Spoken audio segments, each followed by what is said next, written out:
The Haunter of the Dark. By H. P. Lovecraft. The Haunter of the Dark. I have seen the dark universe yawning, where the black planets roll without aim, where they roll in their horror unheeded, without knowledge or luster or name. Cautious investigators will hesitate to challenge the common belief that Robert Bloch was killed by lightning, or by some profound nervous shock derived from an electrical discharge. It is true that the window he faced was unbroken, but nature has shown herself capable of many freakish performances.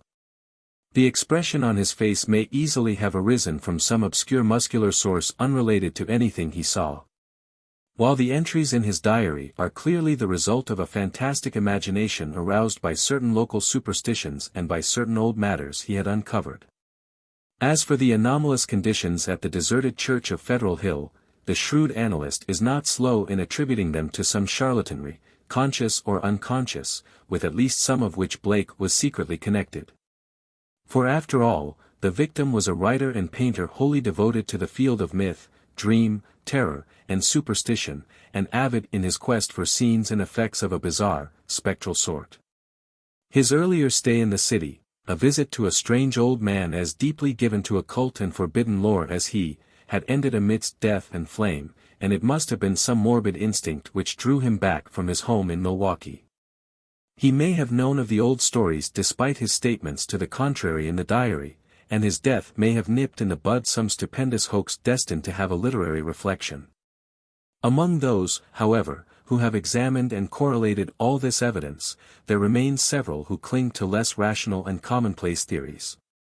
They are inclined to take much of Bloch's diary at its face value, and point significantly to certain facts such as the undoubted genuineness of the old church record, the verified existence of the disliked and unorthodox Starry Wisdom sect prior to 1877, the recorded disappearance of an inquisitive reporter named Edwin M. Lillibridge in 1893, and, above all, the look of monstrous, transfiguring fear on the face of the young writer when he died. It was one of these believers who, moved to fanatical extremes, threw into the bay the curiously angled stone and its strangely adorned metal box found in the old church steeple, the black windowless steeple. And not the tower where Bloch's diary said those things originally were. Though widely censured both officially and unofficially, this man, a reputable physician with a taste for odd folklore, averred that he had rid the earth of something too dangerous to rest upon it. Between these two schools of opinion the reader must judge for himself. The papers have given the tangible details from a skeptical angle, leaving for others the drawing of the picture as Robert Bloch saw it, or thought he saw it, or pretended to see it. Now studying the diary closely, dispassionately, and at leisure, let us summarize the dark chain of events from the expressed point of view of their chief actor. Young Bloch returned to Providence in the winter of 1934-5. Taking the upper floor of a venerable dwelling in a grassy court off College Street, on the crest of the great eastward hill near the Brown University campus and behind the marble John Hay Library. It was a cozy and fascinating place, in a little garden oasis of village-like antiquity where huge, friendly cats sunned themselves atop a convenient shed. The square Georgian house had a monitor roof, classic doorway with fan carving, small paned windows, and all the other earmarks of early 19th century workmanship. Inside were 6-paneled doors, wide floorboards, a curving colonial staircase, white Adam period mantels, and a rear set of rooms 3 steps below the general level. Bloch's study, a large southwest chamber, overlooked the front garden on one side, while its west windows, before one of which he had his desk, faced off from the brow of the hill and commanded a splendid view of the lower town's outspread roofs and of the mystical sunsets that flamed behind them. On the far horizon were the open countryside's purple slopes. Against these, some 2 miles away, rose the spectral hump of Federal Hill, bristling with huddled roofs and steeples whose remote outlines wavered mysteriously, taking fantastic forms as the smoke of the city swirled up and enmeshed them. Bloch had a curious sense that he was looking upon some unknown, ethereal world which might or might not vanish in dream if ever he tried to seek it out and enter it in person. Having sent home for most of his books, Bloch bought some antique furniture suitable for his quarters and settled down to write and paint, living alone, and attending to the simple housework himself. His studio was in a north attic room, where the panes of the monitor roof furnished admirable lighting. During that first winter he produced 5 of his best-known short stories, The Burrower Beneath, The Stairs in the Crypt, Shagai, In the Vale of Nath, and The Feaster from the Stars, and painted 7 canvases. Studies of nameless, unhuman monsters, and profoundly alien, non-terrestrial landscapes. At sunset he would often sit at his desk and gaze dreamily off at the outspread west, the dark towers of Memorial Hall just below, the Georgian courthouse belfry, the lofty pinnacles of the downtown section, and that shimmering spire-crowned mound in the distance whose unknown streets and labyrinthine gables so potently provoked his fancy. From his few local acquaintances he learned that the far-off slope was a vast Italian quarter, though most of the houses were remnant of older Yankee and Irish days. Now and then he would train his field glasses on that spectral, unreachable world beyond the curling smoke, picking out individual roofs and chimneys and steeples, and speculating upon the bizarre and curious mysteries they might house. Even with optical aid Federal Hill seemed somehow alien, half fabulous, and linked to the unreal, intangible marvels of Blake's own tales and pictures. The feeling would persist long after the hill had faded into the violet, lamp-starred twilight, and the courthouse floodlights and the red Industrial Trust beacon had blazed up to make the night grotesque. Of all the distant objects on Federal Hill, a certain huge, dark church most fascinated Blake.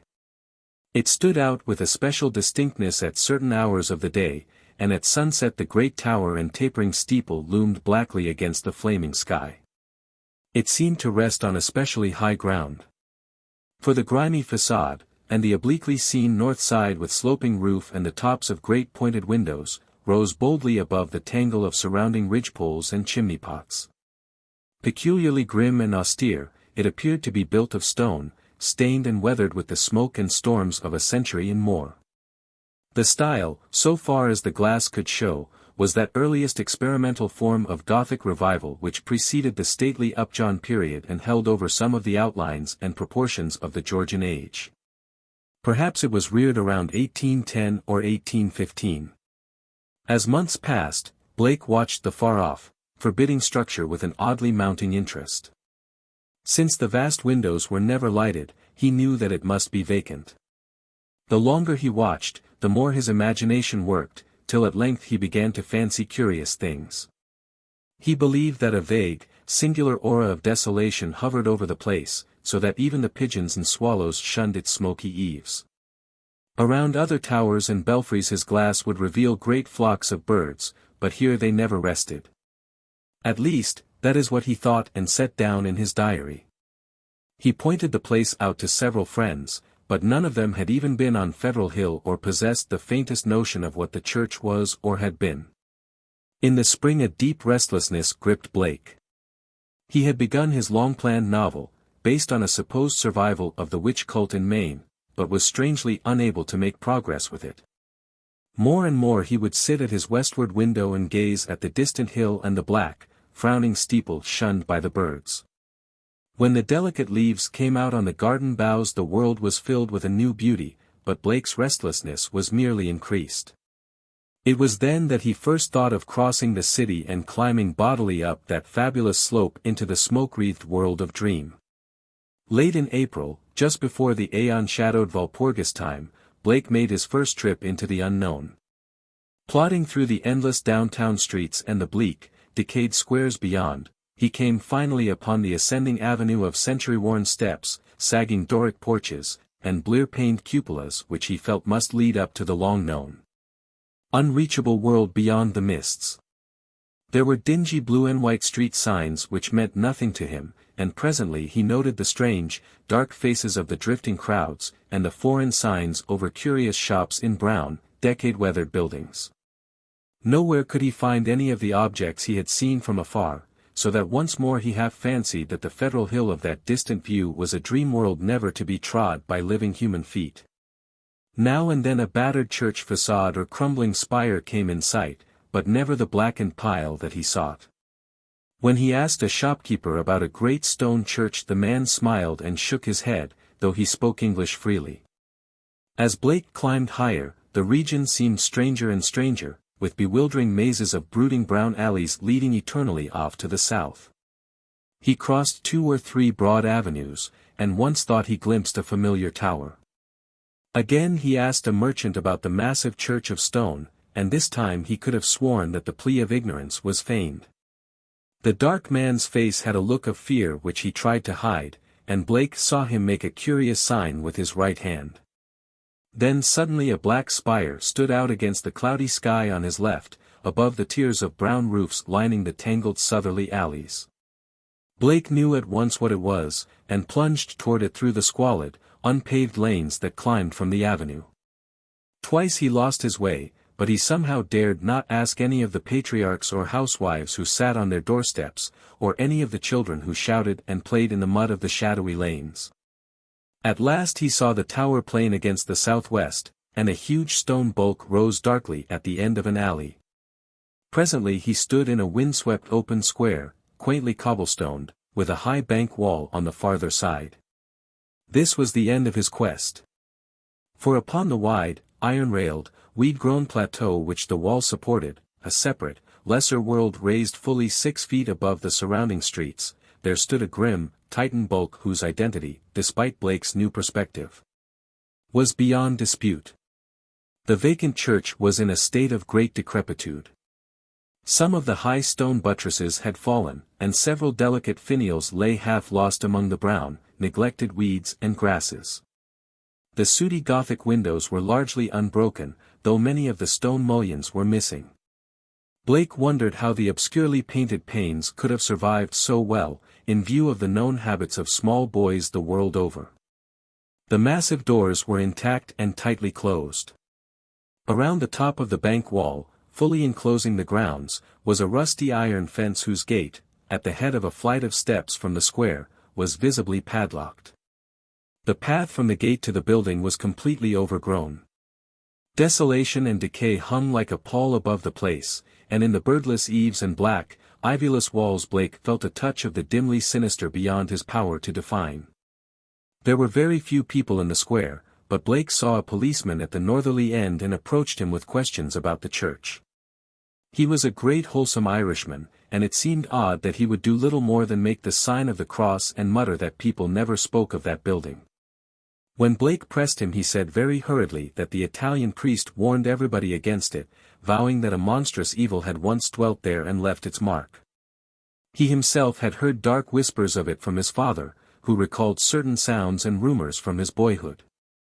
There had been a bad sect there in the old days, an outlaw sect that called up awful things from some unknown gulf of night. It had taken a good priest to exorcise what had come, though there did be those who said that merely the light could do it. If Father O'Malley were alive there would be many a thing he could tell. But now there was nothing to do but let it alone. It hurt nobody now, and those that owned it were dead or far away. They had run away like rats after the threatening talk in '77, when people began to mind the way folks vanished now and then in the neighborhood. Some day the city would step in and take the property for lack of heirs, but little good would come of anybody's touching it. Better it be left alone for the years to topple, lest things be stirred that ought to rest forever in their black abyss.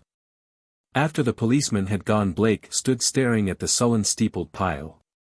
It excited him to find that the structure seemed as sinister to others as to him, and he wondered what grain of truth might lie behind the old tales the bluecoat had repeated. Probably they were mere legends evoked by the evil look of the place, but even so, they were like a strange coming to life of one of his own stories. The afternoon sun came out from behind dispersing clouds, but seemed unable to light up the stained, sooty walls of the old temple that towered on its high plateau. It was odd that the green of spring had not touched the brown, withered growths in the raised, iron-fenced yard. Blake found himself edging nearer the raised area and examining the bank wall and rusted fence for possible avenues of ingress. There was a terrible lure about the blackened fane which was not to be resisted. The fence had no opening near the steps, but round on the north side were some missing bars. He could go up the steps and walk round on the narrow coping outside the fence till he came to the gap. If the people feared the place so wildly, he would encounter no interference. He was on the embankment and almost inside the fence before anyone noticed him. Then, looking down, he saw the few people in the square edging away and making the same sign with their right hands that the shopkeeper in the avenue had made. Several windows were slammed down, and a fat woman darted into the street and pulled some small children inside a rickety, unpainted house. The gap in the fence was very easy to pass through, and before long Blake found himself wading amidst the rotting, tangled growths of the deserted yard. Here and there the worn stump of a headstone told him that there had once been burials in the field, but that, he saw, must have been very long ago. The sheer bulk of the church was oppressive now that he was close to it, but he conquered his mood and approached to try the three great doors in the facade. All were securely locked, so he began a circuit of the Cyclopean building in quest of some minor and more penetrable opening. Even then he could not be sure that he wished to enter that haunt of desertion and shadow, yet the pull of its strangeness dragged him on automatically. A yawning and unprotected cellar window in the rear furnished the needed aperture. Peering in, Blake saw a subterranean gulf of cobwebs and dust faintly lit by the western sun's filtered rays. Debris, old barrels, and ruined boxes and furniture of numerous sorts met his eye, though over everything lay a shroud of dust which softened all sharp outlines. The rusted remains of a hot air furnace showed that the building had been used and kept in shape as late as mid-Victorian times. Acting almost without conscious initiative, Blake crawled through the window and let himself down to the dust-carpeted and debris-strewn concrete floor. The vaulted cellar was a vast one, without partitions. And in a corner far to the right, amid dense shadows, he saw a black archway evidently leading upstairs. He felt a peculiar sense of oppression at being actually within the great spectral building, but kept it in check as he cautiously scouted about, finding a still intact barrel amid the dust, and rolling it over to the open window to provide for his exit. Then, bracing himself, he crossed the wide, cobweb-festooned space toward the arch half-choked with the omnipresent dust, and covered with ghostly gossamer fibers, he reached and began to climb the worn stone steps which rose into the darkness. He had no light, but groped carefully with his hands. After a sharp turn he felt a closed door ahead, and a little fumbling revealed its ancient latch. It opened inward, and beyond it he saw a dimly illumined corridor lined with worm-eaten paneling. Once on the ground floor, Blake began exploring in a rapid fashion. All the inner doors were unlocked, so that he freely passed from room to room. The colossal nave was an almost eldritch place with its drifts and mountains of dust over box pews, altar, hourglass pulpit, and sounding board, and its titanic ropes of cobweb stretching among the pointed arches of the gallery and entwining the clustered Gothic columns. Over all this hushed desolation played a hideous leaden light as the declining afternoon sun sent its rays through the strange, half-blackened panes of the great apsidal windows. The paintings on those windows were so obscured by soot that Blake could scarcely decipher what they had represented, but from the little he could make out he did not like them. The designs were largely conventional, and his knowledge of obscure symbolism told him much concerning some of the ancient patterns. The few saints depicted bore expressions distinctly open to criticism, while one of the windows seemed to show merely a dark space with spirals of curious luminosity scattered about in it. Turning away from the windows, Blake noticed that the cobwebbed cross above the altar was not of the ordinary kind, but resembled the primordial ankh or crux ansata of shadowy Egypt. In a rear vestry room beside the apse Blake found a rotting desk and ceiling-high shelves of mildewed, disintegrating books. Here for the first time he received a positive shock of objective horror, for the titles of those books told him much. They were the black, forbidden things which most sane people have never even heard of, or have heard of only in furtive, timorous whispers. The banned and dreaded repositories of equivocal secret and immemorial formulae which have trickled down the stream of time from the days of man's youth, and the dim, fabulous days before man was. He had himself read many of them, a Latin version of the abhorred Necronomicon, the sinister Liber Ivonis, the infamous cults de Gaules of Comte d'Irlet, the unaussprechlichen Kulten of von Junt, and old Ludwig Prinz Hellish de Vermis Mysteriis. But there were others he had known merely by reputation or not at all, the Nicotic manuscripts, the Book of Zion, And a crumbling volume of wholly unidentifiable characters yet with certain symbols and diagrams shuddering recognizable to the occult student. Clearly, the lingering local rumors had not lied. This place had once been the seat of an evil older than mankind and wider than the known universe. In the ruined desk was a small leather-bound record book filled with entries in some odd cryptographic medium. The manuscript writing consisted of the common traditional symbols used today in astronomy and anciently in alchemy, astrology, and other dubious arts, the devices of the sun, moon, planets, aspects, and zodiacal signs, here massed in solid pages of text, with divisions and paragraphings suggesting that each symbol answered to some alphabetical letter. In the hope of later solving the cryptogram, Blake bore off this volume in his coat pocket. Many of the great tomes on the shelves fascinated him unutterably, and he felt tempted to borrow them at some later time. He wondered how they could have remained undisturbed so long. Was he the first to conquer the clutching, pervasive fear which had for nearly 60 years protected this deserted place from visitors? Having now thoroughly explored the ground floor, Blake plowed again through the dust of the spectral nave to the front vestibule, where he had seen a door and staircase presumably leading up to the blackened tower and steeple, objects so long familiar to him at a distance. The ascent was a choking experience, for dust lay thick, while the spiders had done their worst in this constricted place. The staircase was a spiral with high, narrow wooden treads, and now and then Blake passed a clouded window looking dizzily out over the city. Though he had seen no ropes below, he expected to find a bell or peal of bells in the tower whose narrow, louvre-boarded lancet windows his field glass had studied so often. Here he was doomed to disappointment. For when he attained the top of the stairs he found the tower chamber vacant of chimes, and clearly devoted to vastly different purposes. The room, about 15 feet square, was faintly lighted by 4 lancet windows, one on each side, which were glazed within their screening of decayed louvre-boards. These had been further fitted with tight, opaque screens, but the latter were now largely rotted away. In the center of the dust-laden floor rose a curiously angled stone pillar dome 4 feet in height and 2 in average diameter, covered on each side with bizarre, crudely incised and wholly unrecognizable hieroglyphs. On this pillar rested a metal box of peculiarly asymmetrical form, its hinged lid thrown back, and its interior holding what looked beneath the decade-deep dust to be an egg-shaped or irregularly spherical object some 4 inches through. Around the pillar in a rough circle were 7 high-backed Gothic chairs still largely intact, while behind them, ranging along the dark paneled walls, were 7 colossal images of crumbling, black-painted plaster, resembling more than anything else the cryptic carven megaliths of mysterious Easter Island. In one corner of the cobweb chamber a ladder was built into the wall, leading up to the closed trap door of the windowless steeple above. As Blake grew accustomed to the feeble light he noticed odd bas-reliefs on the strange open box of yellowish metal. Approaching, he tried to clear the dust away with his hands and handkerchief, and saw that the figurings were of a monstrous and utterly alien kind, depicting entities which, though seemingly alive, resembled no known life form ever evolved on this planet. The 4-inch seeming sphere turned out to be a nearly black, red striated polyhedron with many irregular flat surfaces. Either a very remarkable crystal of some sort or an artificial object of carved and highly polished mineral matter.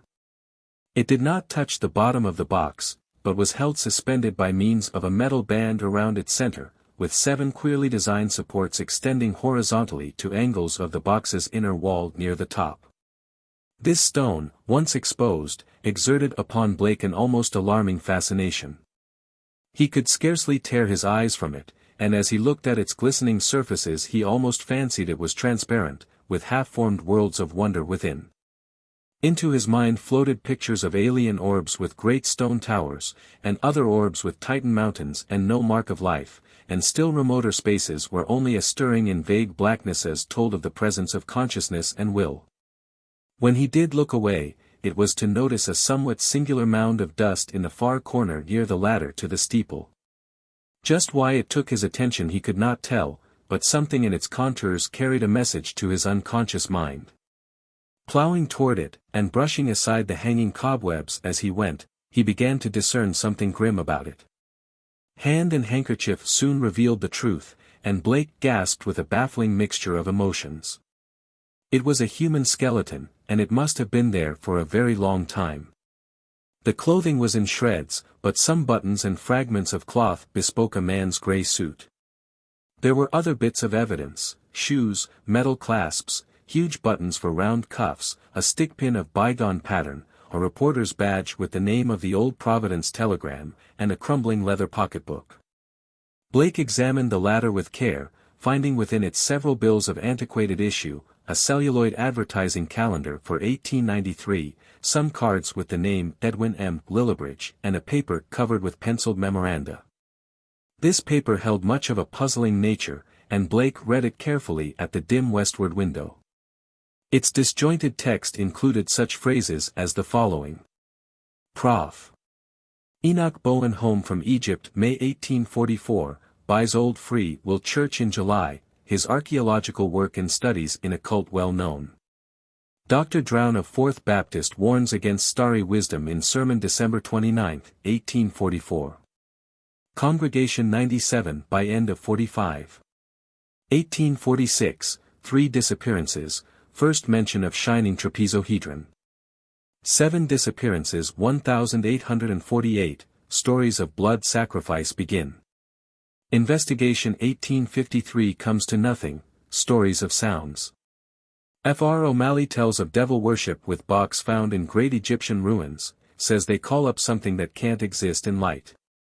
Flees a little light, and banished by strong light. Then has to be summoned again.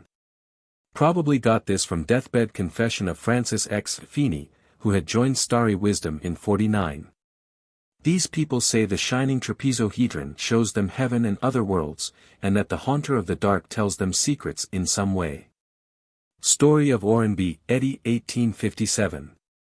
They call it up by gazing at the crystal, and have a secret language of their own. 200 or more in song. 1863, exclusive of men at front. Irish boys mob church in 1869 after Patrick Reagan's disappearance. Veiled article in J. March 14, 72, but people don't talk about it. 6 disappearances 1876, secret committee calls on Mayor Doyle. Action promised February 1877, church closes in April. Gang, Federal Hill Boys, threaten DR, and vestrymen in May.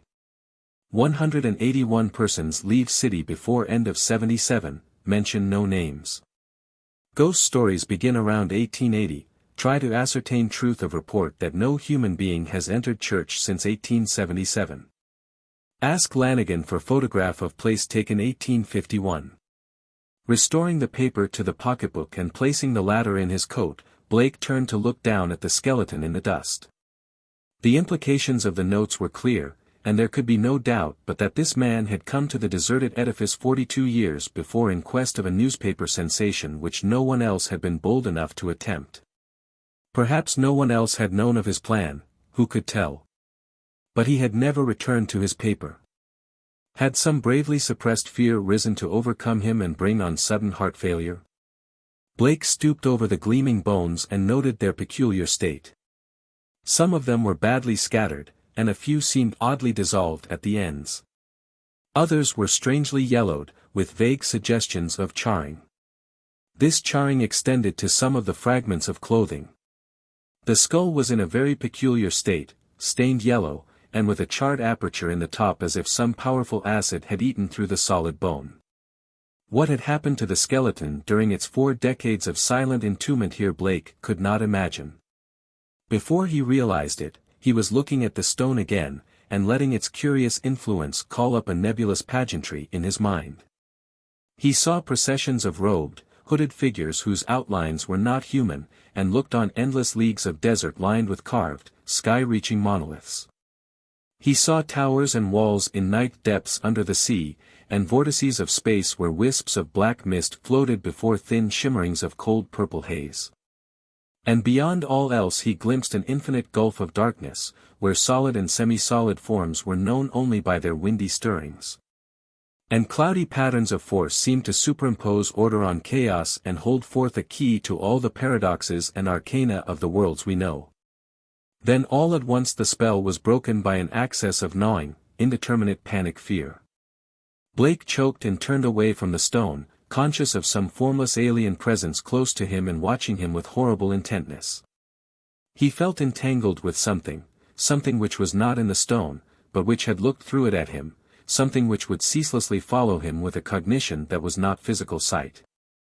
Plainly, the place was getting on his nerves, as well it might in view of his gruesome find. The light was waning, too, and since he had no illuminant with him he knew he would have to be leaving soon. It was then, in the gathering twilight, that he thought he saw a faint trace of luminosity in the crazily angled stone. He had tried to look away from it, but some obscure compulsion drew his eyes back. Was there a subtle phosphorescence of radioactivity about the thing? What was it that the dead man's notes had said concerning a shining trapezohedron? What, anyway, was this abandoned lair of cosmic evil? What had been done here, and what might still be lurking in the bird-shunned shadows? It seemed now as if an elusive touch of photor had arisen somewhere close by, though its source was not apparent. Blake seized the cover of the long open box and snapped it down. It moved easily on its alien hinges, and closed completely over the unmistakably glowing stone. At the sharp click of that closing a soft stirring sound seemed to come from the steeple's eternal blackness overhead, beyond the trapdoor. Rats, without question, the only living things to reveal their presence in this accursed pile since he had entered it. And yet that stirring in the steeple frightened him horribly, so that he plunged almost wildly down the spiral stairs, across the ghoulish nave, into the vaulted basement, out amidst the gathering dust of the deserted square. And down through the teeming, fear-haunted alleys and avenues of Federal Hill towards the sane central streets and the home-like brick sidewalks of the college district. During the days which followed, Blake told no one of his expedition. Instead, he read much in certain books, examined long years of newspaper files downtown, and worked feverishly at the cryptogram in that leather volume from the cobwebbed vestry room. The cipher, he soon saw, was no simple one. And after a long period of endeavor he felt sure that its language could not be English, Latin, Greek, French, Spanish, Italian, or German. Evidently he would have to draw upon the deepest wells of his strange erudition. Every evening the old impulse to gaze westwards returned, and he saw the black steeple as of yore amongst the bristling roofs of a distant and half-fabulous world. But now it held a fresh note of terror for him. He knew the heritage of evil lore it masked, and with the knowledge his vision ran riot in queer new ways. The birds of spring were returning, and as he watched their sunset flights he fancied they avoided the gaunt, lone spire as never before. When a flock of them approached it, he thought, they would wheel and scatter in panic confusion, and he could guess at the wild twitterings which failed to reach him across the intervening miles. It was in June that Blake's diary told of his victory over the cryptogram. The text was, he found, in the dark Aklo language used by certain cults of evil antiquity, and known to him in a halting way through previous researches. The diary is strangely reticent about what Blake deciphered, but he was patently awed and disconcerted by his results. There are references to a haunter of the dark awaked by gazing into the shining trapezohedron, and insane conjectures about the black gulfs of chaos from which it was called. The being is spoken of as holding all knowledge, and demanding monstrous sacrifices. Some of Blake's entries show fear lest the thing, which he seemed to regard as summoned, stalk abroad. Though he adds that the streetlights form a bulwark which cannot be crossed. Of the shining trapezohedron he speaks often, calling it a window on all time and space, and tracing its history from the days it was fashioned on dark Yog-Sothoth, before ever the old ones brought it to earth. It was treasured and placed in its curious box by the crinoid things of Antarctica, salvaged from their ruins by the serpent men of Volusia, and peered at eons later in Lemuria by the first human beings. It crossed strange lands and stranger seas, and sank with Atlantis before a Minoan fisher meshed it in his net and sold it to swarthy merchants from Night Chem. The pharaoh Nephron-Ka built around it a temple with a windowless crypt, and did that which caused his name to be stricken from all monuments and records. Then it slept in the ruins of that evil fane which the priests and the new pharaoh destroyed, till the delver's spade once more brought it forth to curse mankind. Early in July the newspapers oddly supplement Blake's entries, though in so brief and casual a way that only the diary has called general attention to their contribution. It appears that a new fear had been growing on Federal Hill since a stranger had entered the dreaded church. The Italians whispered of unaccustomed stirrings and bumpings and scrapings in the dark windowless steeple, and called on their priests to banish an entity which haunted their dreams. Something, they said, was constantly watching at a door to see if it were dark enough to venture forth. Press items mentioned the long-standing local superstitions, but failed to shed much light on the earlier background of the horror. It was obvious that the young reporters of today are no antiquarians. In writing of these things in his diary, Blake expresses a curious kind of remorse, and talks of the duty of burying the shining trapezohedron and of banishing what he had evoked by letting daylight into the hideous jutting spire. At the same time, however, he displays the dangerous extent of his fascination, and admits a morbid longing, pervading even his dreams, to visit the accursed tower and gaze again into the cosmic secrets of the glowing stone. Then something in the journal on the morning of July 17 threw the diarist into a veritable fever of horror. It was only a variant of the other half-humorous items about the Federal Hill restlessness, but to Blake it was somehow very terrible indeed. In the night a thunderstorm had put the city's lighting system out of commission for a full hour, and in that black interval the Italians had nearly gone mad with fright. Those living near the dreaded church had sworn that the thing in the steeple had taken advantage of the street lamp's absence and gone down into the body of the church, flopping and bumping around in a viscous, altogether dreadful way. Towards the last it had bumped up to the tower, where there were sounds of the shattering of glass. It could go wherever the darkness reached, but light would always send it fleeing. When the current blazed on again there had been a shocking commotion in the tower, for even the feeble light trickling through the grime-blackened, louvre-boarded windows was too much for the thing. It had bumped and slithered up into its tenebrous steeple just in time, for a long dose of light would have sent it back into the abyss whence the crazy stranger had called it. During the dark hour praying crowds had clustered round the church in the rain with lighted candles and lamps somehow shielded with folded paper and umbrellas, a guard of light to save the city from the nightmare that stalks in darkness. Once, those nearest the church declared, the outer door had rattled hideously. But even this was not the worst. That evening in the bulletin Blake read of what the reporters had found. Aroused at last to the whimsical news value of the scare, a pair of them had defied the frantic crowds of Italians and crawled into the church through the cellar window after trying the doors in vain. They found the dust of the vestibule and of the spectral nave ploughed up in a singular way, with pits of rotted cushions and satin pew linings scattered curiously around. There was a bad odor everywhere, and here and there were bits of yellow stain and patches of what looked like charring. Opening the door to the tower, and pausing a moment at the suspicion of a scraping sound above, they found the narrow spiral stairs wiped roughly clean. In the tower itself a similarly half-swept condition existed. They spoke of the heptagonal stone pillar, the overturned Gothic chairs, and the bizarre plaster images, though strangely enough the metal box and the old mutilated skeleton were not mentioned. What disturbed Blake the most, except for the hints of stains and charring and bad odors, was the final detail that explained the crashing glass. Every one of the tower's lancet windows was broken, and two of them had been darkened in a crude and hurried way by the stuffing of satin pew linings and cushion horsehair into the spaces between the slanting exterior louvre boards. More satin fragments and bunches of horsehair lay scattered around the newly swept floor, as if someone had been interrupted in the act of restoring the tower to the absolute blackness of its tightly curtained days. Yellowish stains and charred patches were found on the ladder to the windowless spire, but when a reporter climbed up, opened the horizontally sliding trapdoor and shot a feeble flashlight beam into the black and strangely foetid space, he saw nothing but darkness, and a heterogeneous litter of shapeless fragments near the aperture. The verdict, of course, was charlatanry. Somebody had played a joke on the superstitious hill-dwellers, or else some fanatic had striven to bolster up their fears for their own supposed good.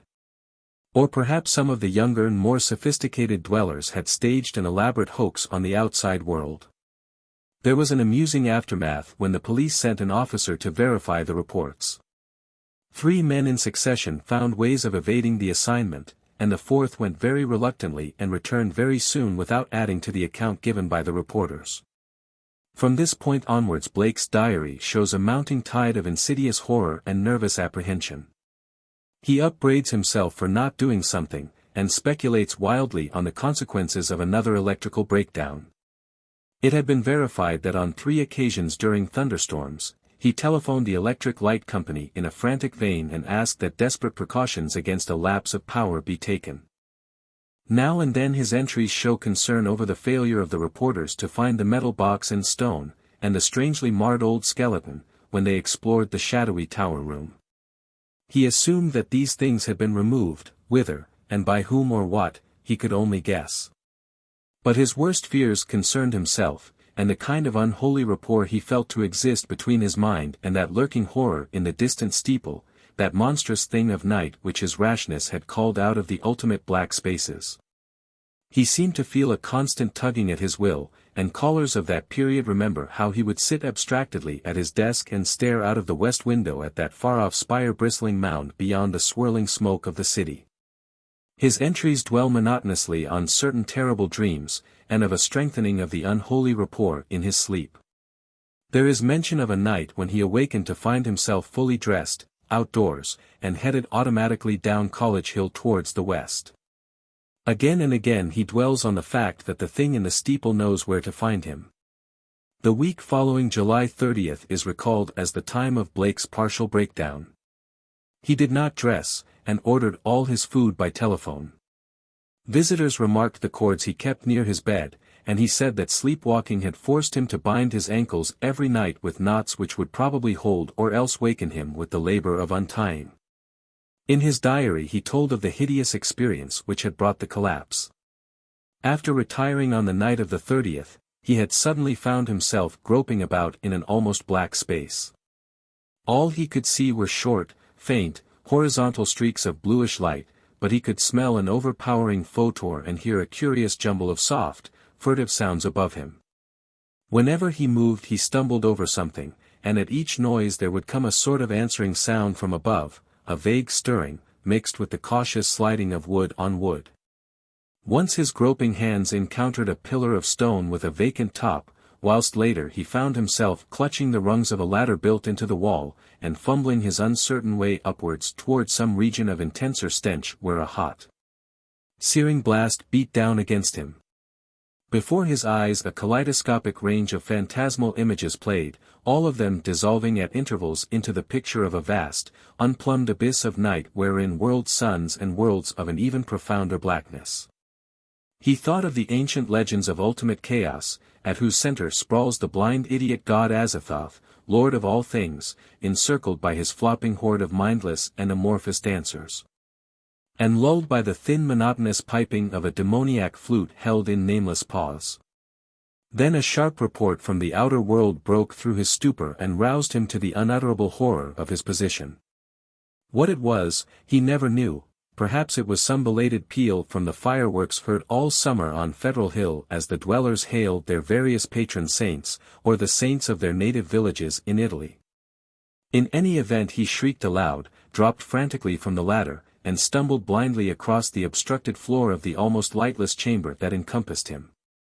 He knew instantly where he was, and plunged recklessly down the narrow spiral staircase, tripping and bruising himself at every turn. There was a nightmare flight through a vast cobwebbed nave whose ghostly arches reached up to realms of leering shadow, a sightless scramble through a littered basement, a climb to regions of air and street lights outside, and a mad racing down a spectral hill of gibbering gables, across a grim, silent city of tall black towers, and up the steep eastward precipice to his own ancient door. On regaining consciousness in the morning he found himself lying on his study floor fully dressed. Dirt and cobwebs covered him, and every inch of his body seemed sore and bruised. When he faced the mirror he saw that his hair was badly scorched while a trace of strange evil odor seemed to cling to his outer clothing.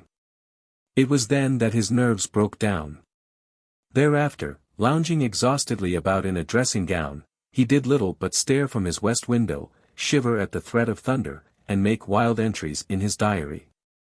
The great storm broke just before midnight on August 8. Lightning struck repeatedly in all parts of the city, and 2 remarkable fireballs were reported. The rain was torrential, while a constant fusillade of thunder brought sleeplessness to thousands. Blake was utterly frantic in his fear for the lighting system, and tried to telephone the company around 1 a.m. though by that time service had been temporarily cut off in the interests of safety. He recorded everything in his diary, the large, nervous, and often undecipherable, hieroglyphs telling their own story of growing frenzy and despair, and of entries scrawled blindly in the dark. He had to keep the house dark in order to see out of the window, and it appears that most of his time was spent at his desk. Peering anxiously through the rain across the glistening miles of downtown roofs at the constellation of distant lights marking Federal Hill.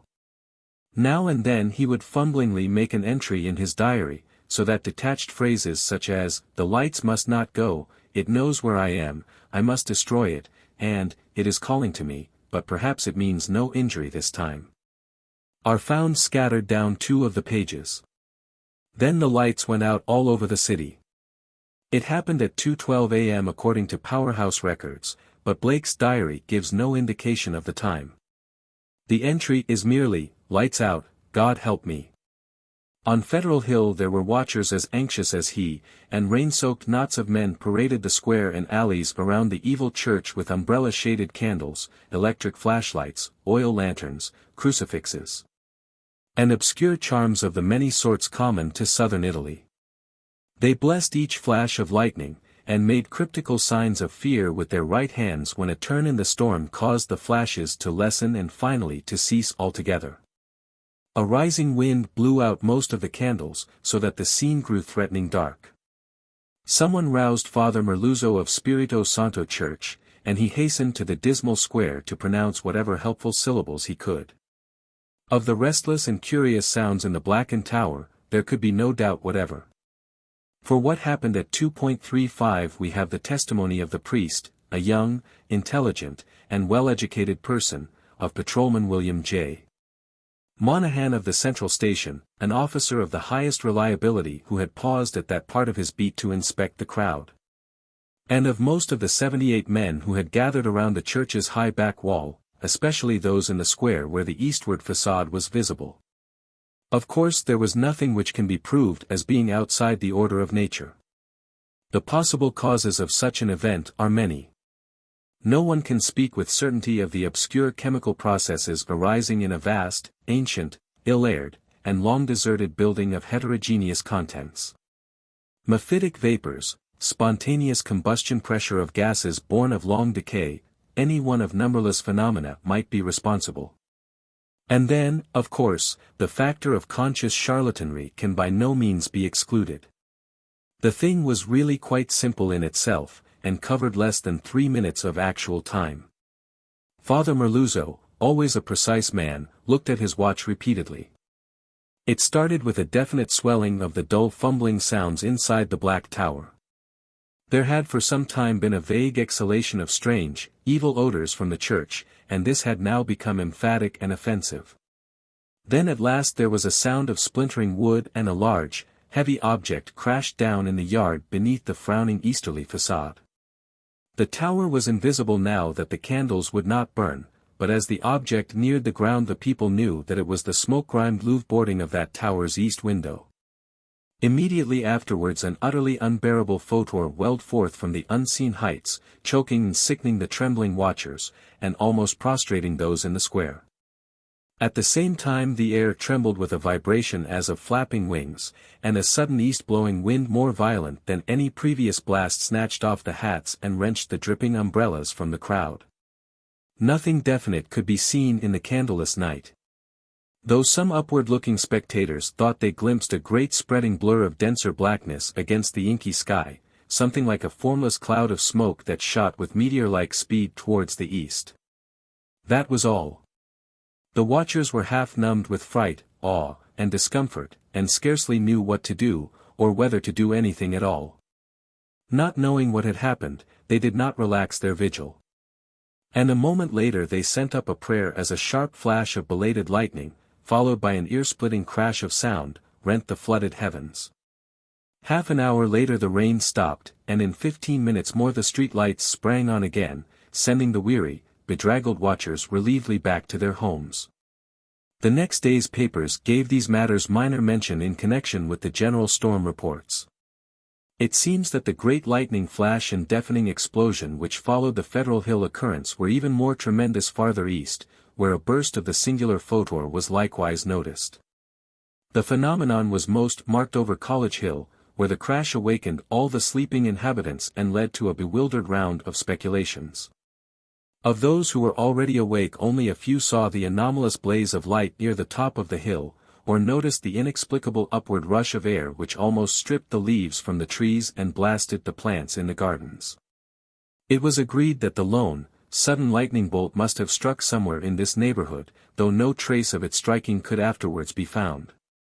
A youth in the Tau Omega fraternity house thought he saw a grotesque and hideous mass of smoke in the air just as the preliminary flash burst, but his observation has not been verified.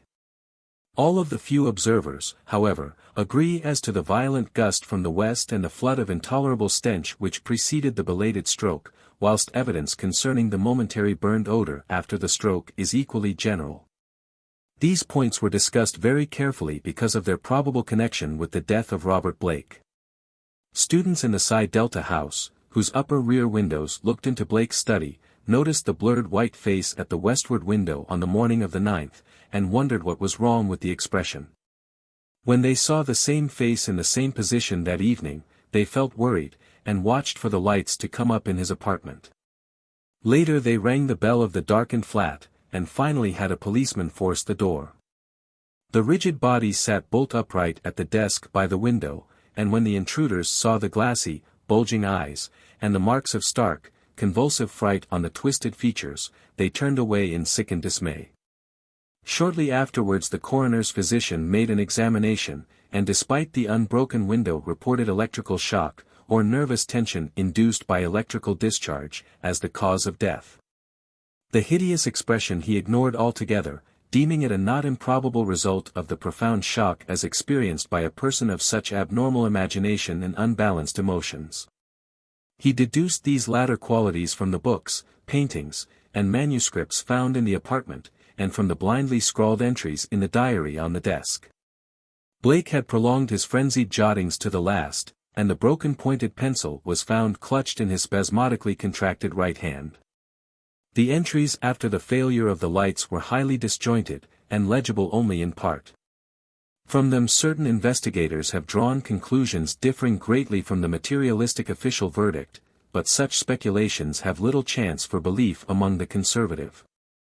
The case of these imaginative theorists has not been helped by the action of superstitious Dr. Dexter, who threw the curious box and angled stone, an object certainly self-luminous as seen in the black windowless steeple where it was found, into the deepest channel of Narragansett Bay.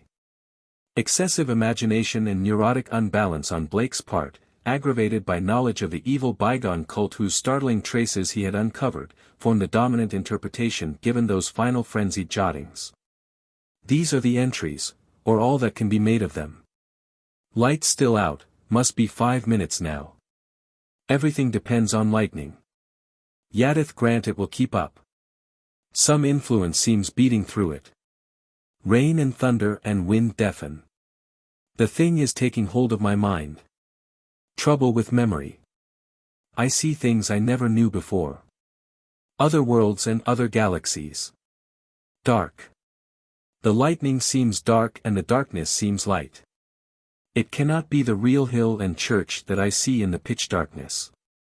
Must be retinal impression left by flashes. Heaven grant the Italians are out with their candles if the lightning stops. What am I afraid of?